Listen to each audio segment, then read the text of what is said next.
नमस्कार, आप देख रहे हैं द न्यूज बर्ड। मैं हूं रत्ना आपके साथ। आइए नजर डालते हैं इस वक्त की मुख्य हेडलाइंस पर। मुख्यमंत्री अशोक गहलोत करेंगे 25वें राष्ट्रीय लोकानुरंजन मेले का उद्घाटन। देश भर के 1000 कलाकार बिखेरेंगे लोक कला के रसरंग। बांसवाड़ा जिला कलेक्टर प्रकाश चंद्र शर्मा ने राजस्व अधिकारियों की बैठक को लेकर लंबित प्रकरणों को शीघ्र पूर्ण करने के लिए दिए निर्देश। प्रदेश के शिवालयों में देर रात से ही गूंजे भगवान शिव के जयकारे। श्रद्धा और उत्साह के साथ मनाया जा रहा है महाशिवरात्रि का पर्व। अब खबरें विस्तार से। कलाकारों के महाकुंभ के रूप में देश में अपनी ख्याति रखने वाले राजस्थान संगीत नाटक अकादमी का लोकानुरंजन मेला शनिवार को 18 फरवरी से जोधपुर के अशोक उद्यान में खुले प्रांगण व ओपन एयर थिएटर में अपने लोक रंगों का करिश्माई कमाल दर्शाने को तैयार है। अकादमिक अध्यक्ष बिनाका जेश मालू ने बताया कि पूर्व मुख्यमंत्री शेरे राजस्थान लोकनायक जय नारायण व्यास की स्मृति में 24 वर्ष पूर्व प्रारंभ किया गया मेला इस बार सिल्वर जुबली मेले के रूप में आयोजित किया जा रहा है। इसकी सभी आवश्यक तैयारियां पूर्ण कर ली गई है। लोकानुरंजन मेले का उद्घाटन आज शाम 6 बजे मुख्यमंत्री अशोक गहलोत करेंगे। अध्यक्ष ने बताया कि टाउन हॉल परिसर में निकलकर ये मेला इस बार अशोक उद्यान के विशाल प्रांगण व नव सज्जित ओपन एयर थिएटर व नए रूप में स्वरूप लोगों को मनोरंजन देने के लिए साथ ही देश की बहुआयामी लोक संस्कृति से भी परिचय करवाएगा। उन्होंने बताया कि 18 से 20 फरवरी तक आयोजित होने वाले मेले के कार्यक्रम में 2 भागों में प्रस्तुत होंगे। पहला शाम 5 से 7 बजे तक बाहर उद्यान में तथा 7 से 9 बजे ओपन एयर थिएटर में निःशुल्क आयोजित होगा। जलदाय मंत्री महेश जोशी ने शुक्रवार को सरकारी मुख्य सचेतक पद से इस्तीफा दे दिया है। मुख्यमंत्री अशोक गहलोत ने जोशी का इस्तीफा मंजूर कर लिया है। महेश जोशी ने बजट सत्र से पहले इस्तीफा दे दिया था, जिसे गहलोत ने शनिवार देर रात मंजूर किया। जोशी के पास अब जलदाय मंत्री का पद रहा है। जोशी के इस्तीफे के बाद अब नए मुख्य सचेतक पद पर जल्द ही किसी विधायक को मौका मिलेगा। सरकारी उप मुख्य सचेतक महेंद्र चौधरी को अब मुख्य सचेतक बनाए जाने की संभावना है। चौधरी गहलोत के पास खास माने जाते हैं। हालांकि इस पद के लिए दावेदारों की लंबी कतार है। बजट सत्र के बीच में मुख्य सचेतक के इस्तीफे के पीछे सियासी कारण विधानसभा के बजट सत्र के बीच महेश जोशी का इस्तीफा मंजूर करने को 25 दिसंबर की घटना से जोड़कर देखा जा रहा है। महेश जोशी पर 25 दिसंबर को यूडीएच मंत्री शांति धारीवाल के बंगले पर विधायक दल की पैरेलल बैठक बुलाने के लिए विधायकों को फोन करने का आरोप है। बांसवाड़ा जिला कलेक्टर प्रकाश चंद्र शर्मा ने राजस्व अधिकारियों को निर्देश दिए कि राजस्व संबंधी कार्यों व गतिविधियों की गंभीरता से लेते हुए समय पर पूरा करें। यह निर्देश शुक्रवार को आयोजित राजस्व अधिकारियों की बैठक में अधिकारियों को दिए। बैठक के अतिरिक्त जिला कलेक्टर नरेश बुनकर, जिला परिषद के मुख्य कार्यकारी अधिकारी गोविंद सिंह राणावत, बांसवाड़ा उपखंड अधिकारी प्रकाश चंद्र रेगर सहित तहसीलदार, विकास अधिकारी गण व नायब तहसीलदार मौजूद थे। बैठक में प्रधानमंत्री आवास योजना, नरेगा, अमृत सरोवर, आधार सीडिंग, जियो टेडिंग, मुख्यमंत्री ग्रामीण रोजगार विकास, जनाधार, राजस्व मामलों को शीघ्र निस्तारण, पेंशन प्रकरण, मुख्य सहायता कोष और लंबित प्रकरणों को गंभीरता से ले और समय पर पूर्ण कर रिपोर्ट देने के निर्देश दिए हैं। जोधपुर में लड़की को छेड़ने पर टोकने से 3 लोगों को भारी पड़ गया है। जोधपुर के रायकाबाग क्षेत्र में युवक ने दुकान पर आई एक लड़की के साथ अभद्र व्यवहार किया तो दुकान के पास बैठे ही 3 लोगों ने विरोध किया। टोकने से नाराज मनचला युवक अपने साथियों को ले आया और हाथों से धारदार क्लिप से वहां मौजूद 3 लोगों पर हमला कर दिया। हमले में तीनों को मामूली चोट आई है, लेकिन इस घटना से वहां 2 पक्षों में विवाद छिड़ गया। क्षेत्र में झगड़े से दहशत फैल गई। इस पर पुलिस पर सूचना मिलते ही डीसीपी ईस्ट सहित टीम मौके पर पहुंची और विवाद शांत करवाया। देर रात तक पुलिस मनचलों की तलाश कर रही थी। डीसीपी ईस्ट अमृता दुहान ने बताया कि हैप्पी नामक युवक कुछ साथियों को लेकर वहां आया और वहां पहले से ही मौजूद असलम, सलीम और भारती पर हमला किया। हैप्पी व उनके साथियों की तलाश की जा रही है। रायकाबाग स्थित हरिजन बस्ती में शुक्रवार रात युवती से अभद्र व्यवहार का विरोध जताते हुए 2 पक्षों में विवाद हो गया।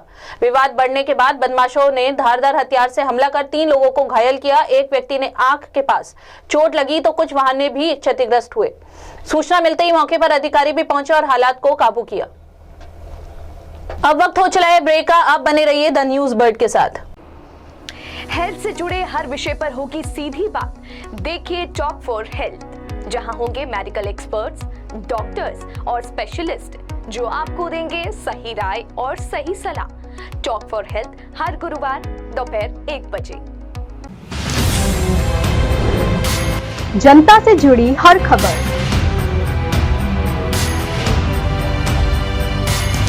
खबरों से जुड़ा हर सच,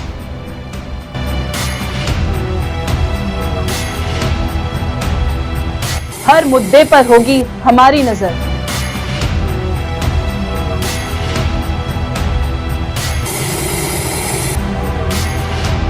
हम आपको बताएंगे खबरों के पीछे का सच।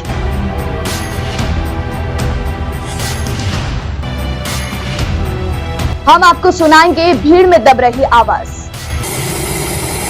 जनता के घरों से सरकारी गलियारों तक। द न्यूज बर्ड, आपके बीच, आपकी आवाज। ईश्वर की भक्ति, प्रभु की आराधना। अब होगी दिन की शुरुआत सरिता जोशी और अजय पुरोहित के साथ। देखिए भक्ति प्रवाह हर रोज सुबह 6 बजे। हजारों में सिर्फ उन्हीं की बात होगी जब सितारों से मुलाकात होगी। खुलेंगी कुछ बातें और कुछ राज जब गुफ्तगू आपके साथ होगी। मैं शिवानी लेकर आ रही हूँ बर्थडे स्पेशल, जिसमें मैं आपको बताऊंगी आपके ही पसंदीदा कलाकारों के बारे में।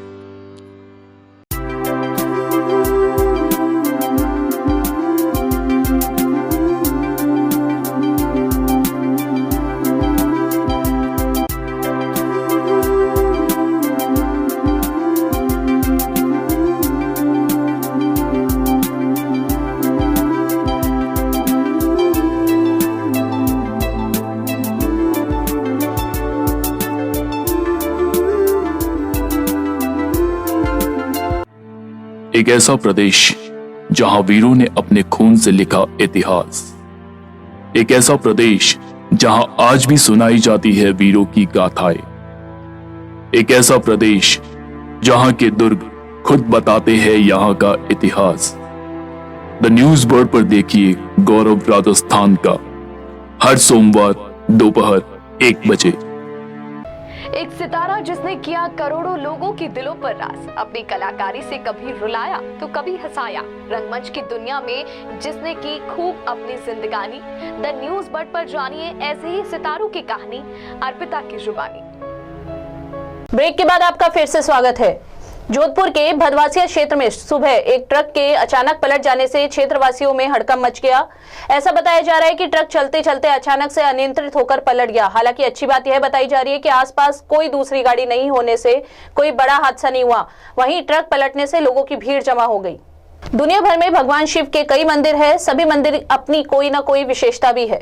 भगवान शिव के जितने भी मंदिर हैं सभी जगह या तो शिवलिंग की पूजा की जाती है या मूर्ति की। लेकिन सिरोही जिले के माउंट आबू के अचलगढ़ में स्थित अचलेश्वर महादेव मंदिर बाकी सभी मंदिरों से अलग है, क्योंकि इस मंदिर में भगवान शिव के शिवलिंग या मूर्ति की ही नहीं बल्कि उनके पैरों के अंगूठे की पूजा की जाती है। राजस्थान के एकमात्र हिल स्टेशन माउंट आबू को अर्धकाशी के नाम से भी जाना जाता है, क्योंकि यहाँ पर भगवान शिव के कई प्राचीन मंदिर है। पुराणों के अनुसार वाराणसी भगवान शिव की नगरी है तो माउंट आबू भगवान शिव का उपनगरी।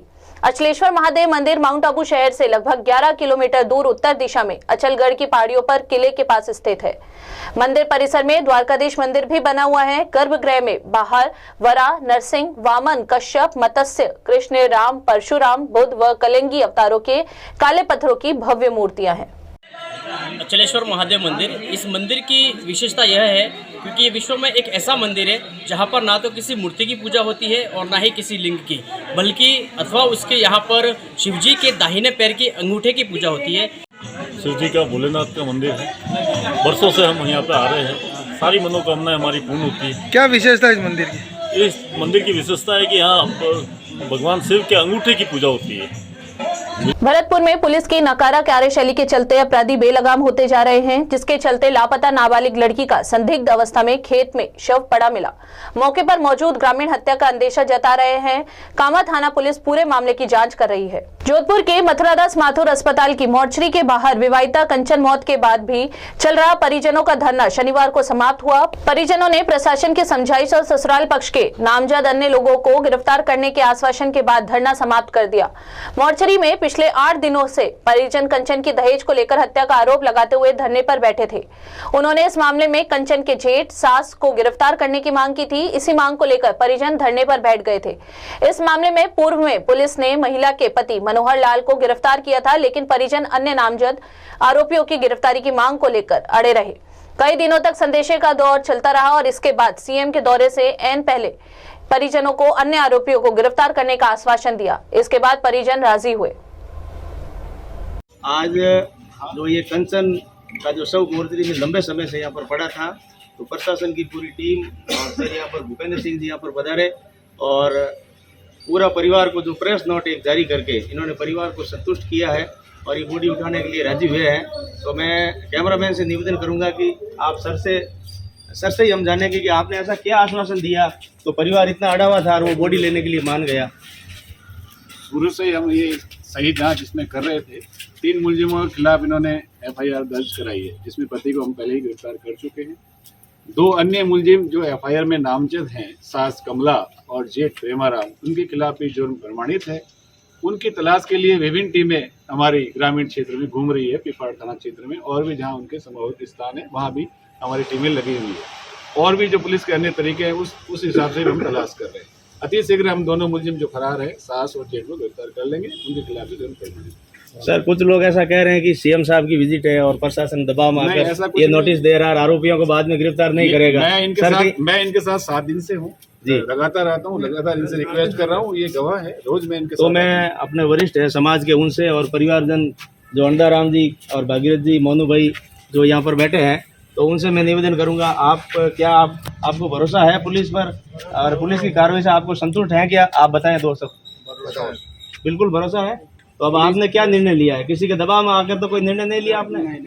अच्छा, तो बॉडी आप खुद लेके जाओगे? आप नहीं, हम नहीं जाएंगे। बॉडी हम पीयर पक्ष वाले लेके जाएंगे। हाँ। और पुलिस पर हमें पूरा भरोसा है। उन्होंने हमें आश्वासन दिलवाया, पक्का आश्वासन दिलवाया कि हम ये कार्रवाई करें, हमें ये न्याय दिलवाएंगे कंचन को और हौसला बढ़ाएंगे। बिल्कुल बढ़िया है और ये हमारे लिए बहुत खुशी की बात है, क्योंकि जोधपुर में पिछले 7-8 दिनों से एक बेटी की बॉडी यहाँ पर पड़ी है और परिवार न्याय के लिए लंबे समय से यहाँ पर है। तो हम सब लोग इसमें लगे हुए थे, किसी करके ये मैटर सड़ जाए। तो आप सभी का धन्यवाद जिन्होंने इस आंदोलन में इस परिवार का साथ दिया।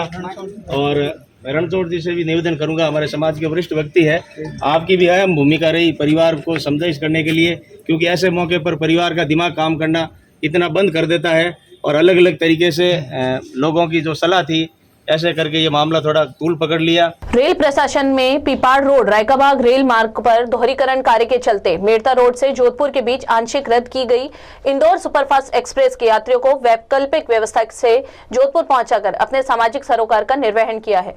मंडल रेल प्रबंधक गीतिका पांडे ने बताया कि जोधपुर मंडल के पिपाड़ रोड से रायकाबाग रेलवे स्टेशन के बीच 44 किलोमीटर रेल मार्ग पर दोहरीकरण के तहत नॉन इंटरलॉकिंग कार्य और रेलवे संरक्षा आयुक्त आर.के. शर्मा के निरीक्षण कार्यक्रम के कारण रेल सेवा 12,465 इंदौर जोधपुर एक्सप्रेस सुपरफास्ट को 15 से 17 फरवरी तक मेड़ता रोड से जोधपुर के बीच 3 फेरों के लिए आंशिक रद्द किया गया है।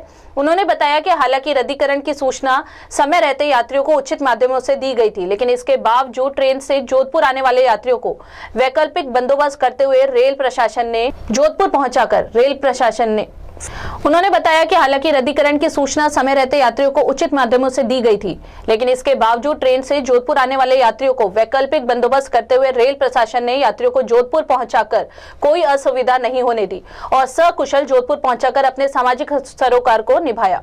पांड्या ने बताया कि जोधपुर मंडल रेल दोहरीकरण का कार्य प्रगति पर है, जिसके कारण रेल सेवाएं प्रभावित हुई है, जिससे यात्रियों का आवागमन भी दूभर हुआ है। लेकिन दोहरीकरण कार्य पूरा होने के पश्चात ट्रेनों के संचालन समय में कमी आएगी और ट्रेनें क्रॉसिंग में रुकेगी नहीं, जिससे यात्री समय पर गंतव्य को पहुंचेंगे।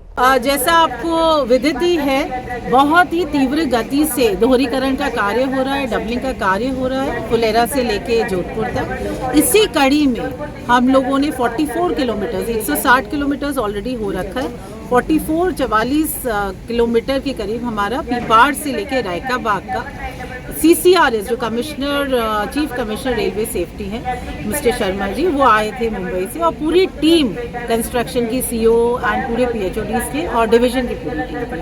तो इसमें पूरा प्रक्रिया होती है, एक एक चीज़ सेफ्टी के एस्पेक्ट से चीफ कमिश्नर देखते हैं और उसके बाद सारा ट्रैक जो हमारा असेट है उसको देखकर, सिग्नल के जो भी फीचर्स हैं उनको देखकर और उसके बाद जितने पैसेंजर एमिनिटीज़ के फीचर्स हैं उनको देख के फिर वो ऑथराइजेशन देते हैं। तो ये पूरा का पूरा प्रोसेस कंप्लीट हुआ है आज, जिसमें एक स्पीड ट्रायल भी हुई है। जो कि हमारा रायका बाग से पीपाड़ तक हुई है, वो उसमें OMS रहता है, जिससे हम देखते हैं कि पीक्स तो नहीं है। तो 120 तक, जैसे 110 हमारी मैक्सिमम परमिसिबल स्पीड है, तो उससे 10% ऊपर ले जाके ट्रायल की गई, सफल ट्रायल हुई है। अब इसका ऑथराइजेशन शीघ्र ही मिलेगा, तो ये बहुत ही एक मैटर ऑफ सेटिस्फैक्शन। आज महाशिवरात्रि का पर्व है और शहर के सभी शिव मंदिरों में अल सुबह से ही पूजा अर्चना का दौर जारी है। सुबह से ही सब मंदिरों के बाहर भक्तों की लंबी कतारें लगी हैं। भक्त भगवान शिव के दर्शन के साथ ही उनका अभिषेक कर रहे हैं। कई मंदिरों में महारुद्राभिषेक का भी आयोजन किया जा रहा है। श्रद्धालु पंचामृत, दूध, गंगा जल से भगवान शिव का अभिषेक करने के साथ ही बेल पत्र व पुष्प चढ़ाकर और अपनी मनोकामना को पूरा करने के लिए प्रार्थना कर रहे हैं। शहर के ऐतिहासिक अचलनाथ मंदिर में सुबह से ही 5 बजे मंगला आरती व महारुद्राभिषेक का आयोजन हो रहा है। शाम को फूल मंडली होगी। ये जोधपुर का प्राचीन मंदिर है, अचलनाथ मंदिर। मैं यहाँ पे हमेशा आती हूँ और आज शिव का विशेष विवाह है, तो आज मैं यहाँ आई हूँ। आज क्या है? आज शिवरात्रि है, शिव का विवाह है। शिव और पार्वती का विवाह है। हाँ, आज हमने पूजा की थी। मेरा नाम लतिका है। आज महाशिवरात्रि का पावन पर्व है और समस्त देशवासियों को इस अचलनाथ महादेव मंदिर परिवार की ओर से बहुत बहुत शुभकामनाएं, मंगल कामनाएं। जोधपुर का अति प्राचीनतम शिवालय है, लगभग 550 वर्ष पुराना शिवालय, जहाँ पर स्वयं भगवान शिव के साक्षात स्वरूप अचलनाथ महादेव के रूप में विराजित हैं, जहाँ पर हर भक्त की मनोकामना किसी न किसी रूप में संकल्प की सिद्धि हो या उसके किसी भी अनुष्ठान और मांगलिक उत्सव हो, उसे हमेशा ही किसी न किसी रूप में वह सार्थकता दिखाई दी है। ऐसे शिवालय के आज प्रांगण में महादेव के शिवरात्रि के महापर्व पर हम लोग उपस्थित हैं। आज भस्म आरती से प्रारंभ होकर सुबह 5 बजे और अभी रात्रि पर्यंत निशीथ व्यापिनी कहा जाता है, क्योंकि हमारे यहाँ कालरात्रि, सिद्धरात्रि, नवरात्रि, शिवरात्रि बहुत विशेष महत्व है सनातन धर्म में। और आज ऐसा ही एक महापर्व हमारे महादेव का, आशुतोष भगवान का, जहाँ पर एक बूंद जल भी अर्पित करें तो फलित होगी।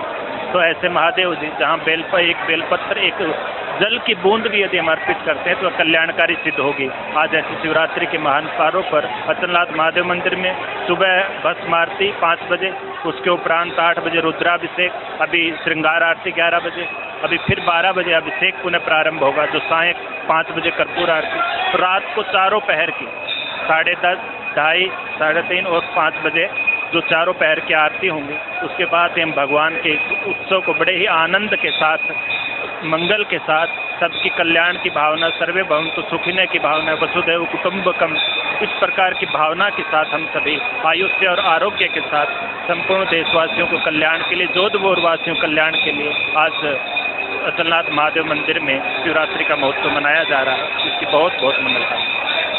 अब अगर आप मंदिर में दर्शन करने के लिए जाते हैं तो दान पेटी में चढ़ावा चढ़ाने के लिए आपकी जेब में कैश उपलब्ध नहीं है, तो आप पेटीएम से भी चढ़ावा चढ़ा सकते हैं। हम बात कर रहे हैं जोधपुर शहर के भीतरी क्षेत्र के स्थित अचलनाथ मंदिर की, जहां बड़ी संख्या में श्रद्धालु दर्शन करने के लिए पहुंच रहे हैं। साथ ही मंदिर की दान पेटी में चढ़ावा चढ़ाते भी हैं।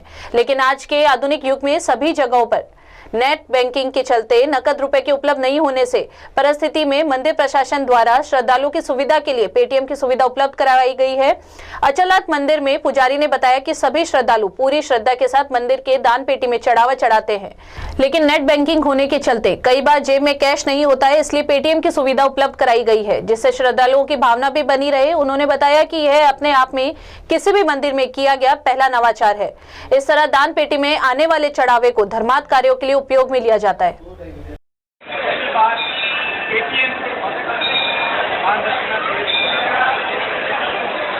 अचलनाथ मंदिर में जैसे काफी भक्तों को असुविधा होती थी, भाई किसी के पास में आज का जो युग है नेट बैंकिंग वाला होगा तो कोई पैसे जेब में रखते हैं या नहीं रखते, तो उनको सुविधा के लिए जैसी उनकी श्रद्धा हो वो तो पेटीएम की सुविधा महाशिवरात्रि के पर्व पर की हुई है। तो काफ़ी भक्त लोग इसमें अपना सहयोग, जैसे भी उनकी जो भावना है कर भी रहे हैं, उनको असुविधा नहीं होगा किसी प्रकार की। भाई जो उसकी भावना कर 1 रुपया तो 1 चढ़ावे, 2 चढ़ावे, 100 तो चढ़ावे, उसकी भावना के ऊपर है। और ये जो भी पैसे पेटीएम से हैं मंदिर अचलनाथ मंदिर ट्रस्ट का खाता है उसमें फिल होता है।